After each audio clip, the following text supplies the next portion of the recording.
19 नवंबर की अधूरी कहानी और रोहित शर्मा का जवाब। 18 गेंदें 36 रन।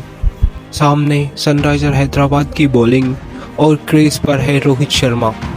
लेकिन आज की कहानी इन 36 रनों की नहीं है। आज की कहानी उस रात की है जब रोहित शर्मा का वर्ल्ड कप जीतने का सपना 19 नवंबर को उनसे छीन लिया गया था और कुछ महीने बाद वही ऑस्ट्रेलिया फिर सामने था। सवाल सिर्फ इतना था, क्या कहानी इस बार बदलने वाली थी? 2023 का वर्ल्ड कप इंडिया एक के बाद एक मैच जीतता जा रहा था। रोहित सिर्फ कैप्टन नहीं थे, वो उस पूरी टीम की शुरुआत थे और फाइनल तक पहुंचते पहुंचते इंडिया ने लगातार 10 मैच जीत लिए थे। लेकिन फिर आया 19 नवंबर। एक तरफ करोड़ों भारतीयों का सपना और दूसरी तरफ ऑस्ट्रेलिया। रोहित जानते थे ये सिर्फ एक मैच नहीं था। उन्होंने खुद कहा था कि ओडीआई वर्ल्ड कप उनके लिए हमेशा से एक सपना रहा था। और इधर हमारे रोहित भी क्रीज पर आ चुके हैं, लेकिन अभी कहानी शुरू हुई है। शुरुआत शांत है, लेकिन भाई 36 रन चाहिए। यहाँ एक भी गेंद ज्यादा शांत नहीं हो सकती। लेकिन रोहित की कहानी समझने के लिए हमें थोड़ा पीछे जाना पड़ेगा। वर्ल्ड कप शुरू होने से पहले रोहित ने कहा था कि इस टूर्नामेंट के लिए तैयारी अचानक नहीं हुई थी। उन्होंने बताया था कि टीम ने लगभग 2.5 साल पहले से प्लानिंग शुरू कर दी थी।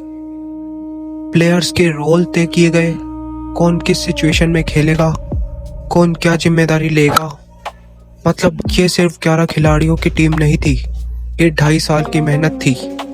और फिर फाइनल में वो हार। ऑस्ट्रेलिया ने फाइनल जीत लिया। रोहित की 31 गेंदों पर 47 रन की पारी खत्म हुई और इंडिया का सपना भी। लेकिन असली कहानी यहाँ से शुरू होती है।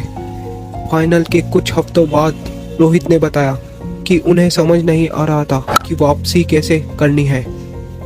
सोचो, एक ऐसा खिलाड़ी जिसने इतने साल क्रिकेट खेला हो, वो भी एक हार के बाद कुछ दिनों तक ये सोच रहा था कि अब वापस कैसे आऊं, क्योंकि ये सिर्फ हार नहीं थी, ये उनका सपना था। लेकिन जिंदगी में एक चीज बड़ी अजीब है।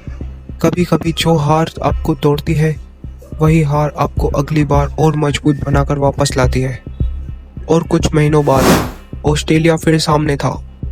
इस बार फॉर्मेट अलग था, मंच अलग था, लेकिन सामने वाला वही था। और फिर सामने आया मिचेल स्टार्क, जिस गेंदबाज के खिलाफ रोहित सालों से खेलते आए हैं। और इस बार रोहित के दिमाग में प्लान बिल्कुल साफ था।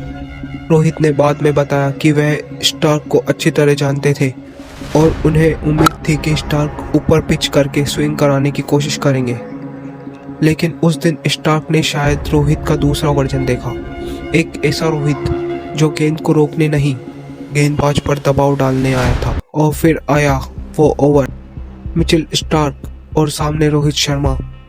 1, 2, 3 और रोहित रुकने का नाम नहीं ले रहे थे। स्टार्क के उस ओवर में रोहित ने 29 रन बनाए, 4 छक्के और 1 चौका। और ये स्टार्क के इंटरनेशनल करियर का सबसे महंगा ओवर था।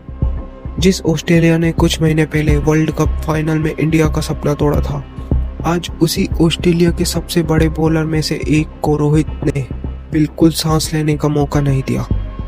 और इधर हमारे गेम प्ले में भी रोहित धीरे धीरे इक्वेशन को बदलने में लगे हुए हैं। शुरुआत में 36 रन चाहिए थे, अब हर गेंद के साथ कैलकुलेशन बदल रही है। यही तो क्रिकेट का मजा है भाई। एक गेंद अच्छी गई, इक्वेशन बदल गई। एक गेंद खराब गई, प्रेशर वापस। लेकिन मैं तुमसे एक सवाल पूछना चाहता हूँ, अगर 19 नवंबर को वो हार नहीं होती, तो क्या तुम्हें लगता है कि 2024 वाला रोहित भी ऐसा ही खेलता? क्योंकि 2024 T20 वर्ल्ड कप में रोहित ने पूरे टूर्नामेंट में 257 रन बनाए। यानी ये सिर्फ एक इनिंग नहीं थी, ये उस माइंडसेट का रिजल्ट था जिसमें रोहित ने डरने के बजाय अटैक करना चुना। और अब वापस आते हैं हमारे मैच पर। गेंदें कम हो रही है, इक्वेशन बदल रही है, तस्वीर बिल्कुल साफ है। हर्षल पटेल गेंद लेकर तैयार है और सामने है रिकल्टन। 6 गेंदें और रन चाहिए 19। पहली गेंद और रिकल्टन ने इसे लेग साइड की तरफ खेला। गेंद फील्डर को चकमा देती हुई पीछे निकल गई और रिकल्टन ने एक लेग बाय निकाल लिया। अब रोहित शर्मा स्ट्राइक पर है, लेकिन भाई 5 गेंदों में 18 रन। यहाँ से हर गेंद कहानी बदल सकती है। हर्षल पटेल फिर से तैयार। गेंद आई, रोहित ने लेग साइड में शानदार शॉट खेला, लेकिन बाउंड्री पर जबरदस्त फील्डिंग। 2 रन। अब 4 गेंदें, 16 रन। अब रोहित को कुछ बड़ा करना ही पड़ेगा। हर्षल पटेल की अगली गेंद, रोहित ने गेंद पढ़ लिया और ये गया बहुत लंबा छक्का। ऑफ साइड के ऊपर से गेंद सीधी स्टैंड में। अब वापस आते हैं हमारी स्टोरी पर। 19 नवंबर को कहानी अधूरी रह गई थी, लेकिन कहानी खत्म नहीं हुई थी। कुछ महीने बाद ऑस्ट्रेलिया फिर सामने आया और रोहित ने जवाब बल्ले से दिया। इंडिया ने 2024 का T20 वर्ल्ड कप भी जीत लिया। रोहित ने टूर्नामेंट में इंडिया को टाइटल तक पहुंचाया और फाइनल जीतने के बाद T20 इंटरनेशनल से रिटायरमेंट की घोषणा भी की। तो बताओ, तुम्हारे हिसाब से रोहित की सबसे यादगार ऑस्ट्रेलिया वाली पारी कौन सी थी? अब आते हैं हमारे गेम प्ले पर। अब चाहिए 3 गेंदों में सिर्फ 10 रन। हर्षल पटेल फिर से, और इस बार छोटी गेंद और रोहित ने पुल कर दिया है, छक्का। और ये शानदार शॉट। भाई, रोहित शर्मा को पुल शॉट की गेंद डालना मतलब खुद मुसीबत को बुलावा देना है। रोहित का पुल शॉट ऐसा है जिसे देखकर कभी मन ही नहीं भरता। ऐसा लगता है कि बार बार देखे ही जाए। 2 गेंदें, 4 रन। क्या रोहित ये चेस पूरा कर पाएंगे या आखिरी कुछ गेंदें कहानी बदल देगी? हर्षल पटेल की 5वीं गेंद, रोहित ने खेला लेकिन डॉट बॉल।